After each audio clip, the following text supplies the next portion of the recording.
Oke, jumpa lagi setelah sekian bulan, 1 bulan kalau tidak salah. Saya sudah tidak membuat konten lagi selama 1 bulan ini. Ini dikarenakan ada beberapa musibah kemarin yang sudah kita jalanin dan alhamdulillah kita coba mulai untuk konten lagi di HMP Channel. Halo kawan-kawan HMP Channel, apa kabar semuanya ya? Saya memberikan sedikit informasi yang sudah kejadian di tempat saya sendiri. Di saya pribadi pun mengalaminya, itu tentang COVID-19. Jadi buat teman-teman, saya sarankan untuk yang berada di luar ataupun di mana itu tetap gunakan protokol kesehatan, tetap memakai masker, mencuci tangan dan jaga jarak. Karena apa? Karena kemarin saya pribadi pada tanggal 2 Januari pas awal tahun itu memang kemarin terkena COVID-19.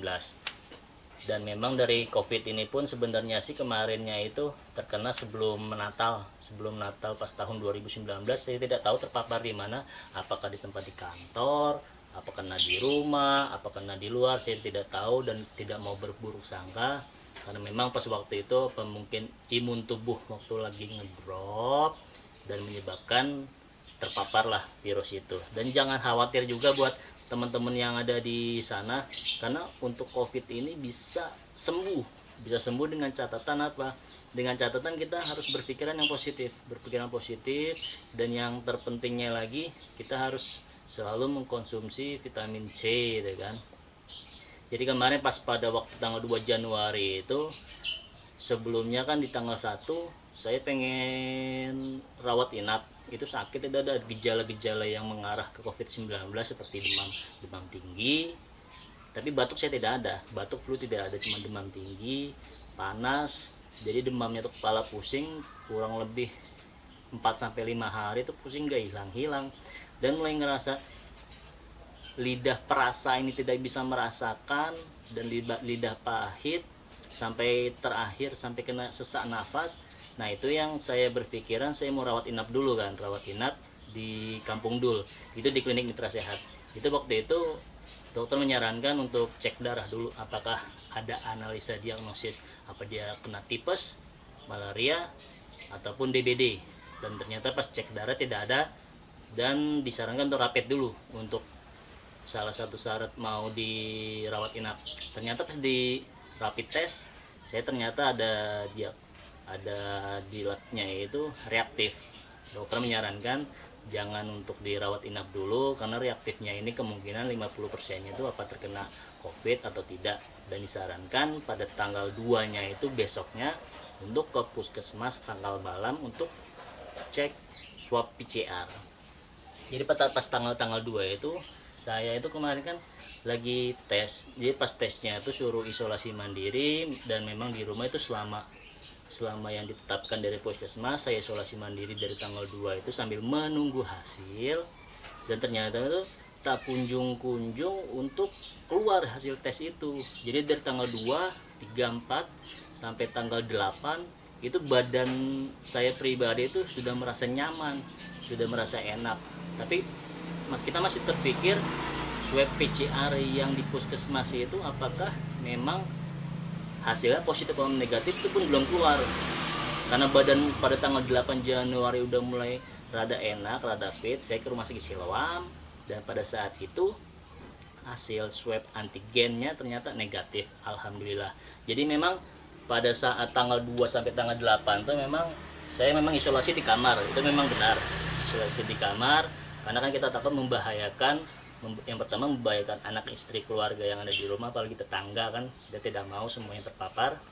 Jadi memang pas waktu di kamar isolasi mandiri, istri pun pengantaran makanannya itu pun tetap memakai protokol kesehatan, diantar pakai rantang makan, buka pintu, makanan ditaruh, dan istri keluar lagi, saya makan, sudah selesai, sudah tinggal kontak by phone sudah selesai, ringkis-ringkis barang makanan juga sudah selesai. Jadi pada saat itu kenapa untuk virus ini bisa sembuh, saya ingin berbagi pengalaman. Waktu saya terpapar itu, saya setiap pagi itu konsumsi yang pertama susu beruang saya konsumsi itu setiap pagi. Siangnya itu saya mengkonsumsi buah vita jambu merah. Selain buah vita jambu merah, sorenya juga itu dari pagi sampai sore saya meminum vitamin C.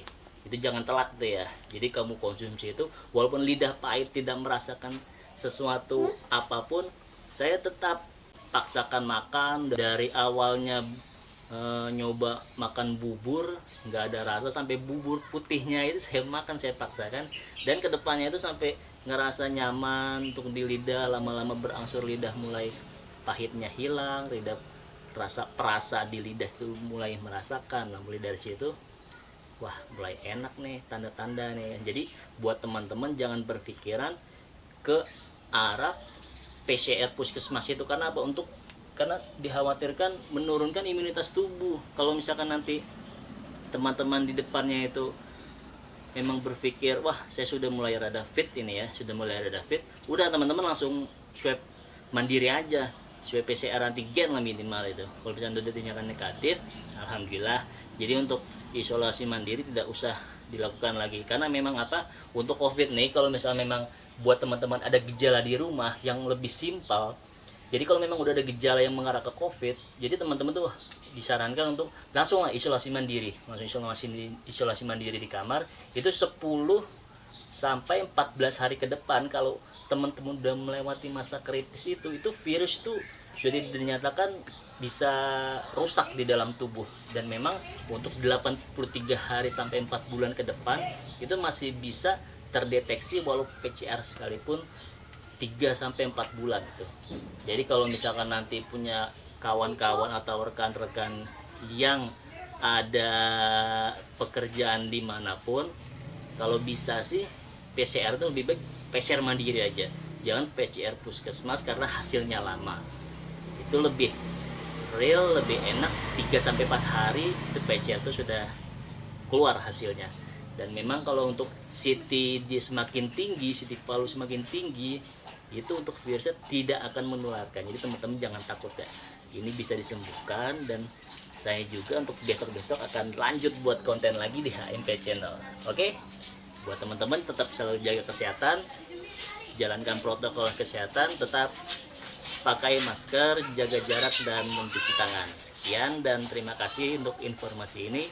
Semoga bermanfaat untuk semuanya, hindari kerumunan. Assalamualaikum warahmatullahi wabarakatuh. HMP Channel, informatif dan terpercaya. Terima kasih. Sampai jumpa.